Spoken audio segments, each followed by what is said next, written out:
Imaginez un monde où dire que la Terre tourne autour du Soleil pouvait vous mener en prison. Aujourd'hui, on le prend pour une évidence, mais à l'époque, c'était une idée révolutionnaire. Voici l'histoire de Galilée, le scientifique qui a risqué sa vie pour la vérité. Pendant des siècles, les gens croyaient que la Terre était au centre de l'univers. Et pourquoi pas? Ça semblait logique. On voit le Soleil se lever et se coucher. Alors c'est lui qui tourne autour de nous, non?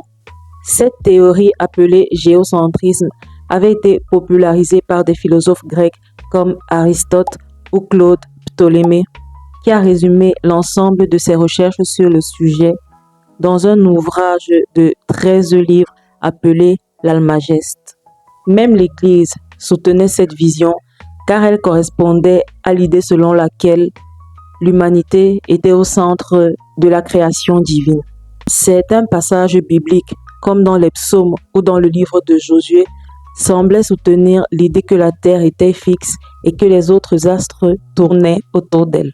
On peut citer le psaume 104 à son chapitre 5 qui dit « Tu as établi la terre sur ses fondements, elle est inébranlable pour toujours et à jamais. » Mais au XVIe siècle, un astronome nommé Nicolas Copernic a osé proposer une idée complètement dingue.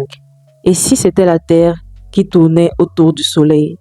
Cette théorie héliocentrique a fait son petit bout de chemin sans trop de bruit jusqu'à l'arrivée de Galilée. Né en 1564 en Italie, Galilée est passionné par l'astronomie grâce à une invention révolutionnaire, le télescope. À partir du télescope, il réussit à observer les étoiles, les planètes et il découvre des choses incroyables.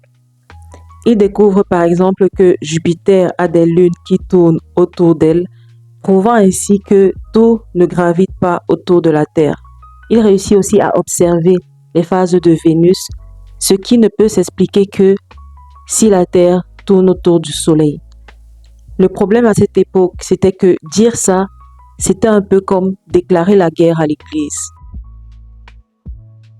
En 1616, l'héliocentrisme est interdit, mais Galilée, lui, il continue à défendre ses idées.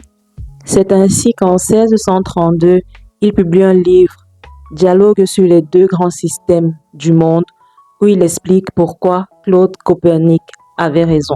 Résultat, il est convoqué devant l'Inquisition.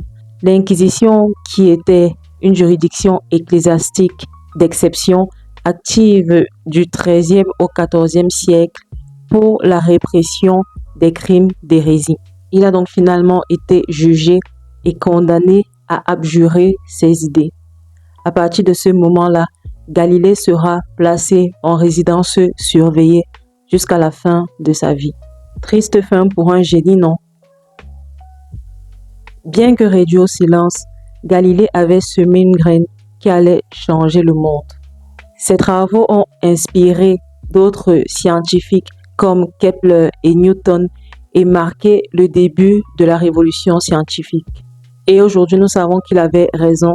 La Terre tourne bien autour du Soleil jusqu'à ce que quelqu'un d'autre vienne prouver autre chose. Non, je rigole.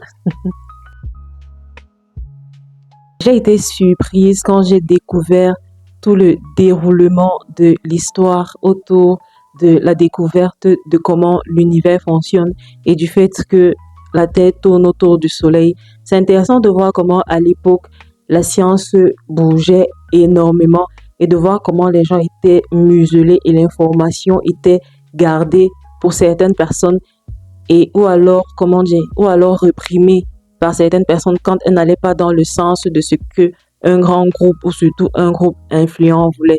Et je me demande si on va encore traverser des phases comme ça à notre époque.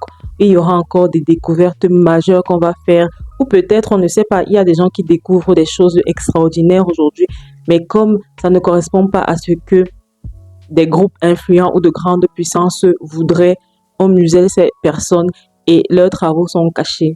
Ça a été super intéressant de faire des recherches autour de cette histoire. J'espère que vous avez apprécié regarder cette vidéo et que vous avez appris 2-3 choses. S'il y a des choses à compléter par rapport à cette histoire, n'hésitez pas à me le dire. Ou s'il y a des détails qui vous ont surpris, n'hésitez pas à me le dire aussi.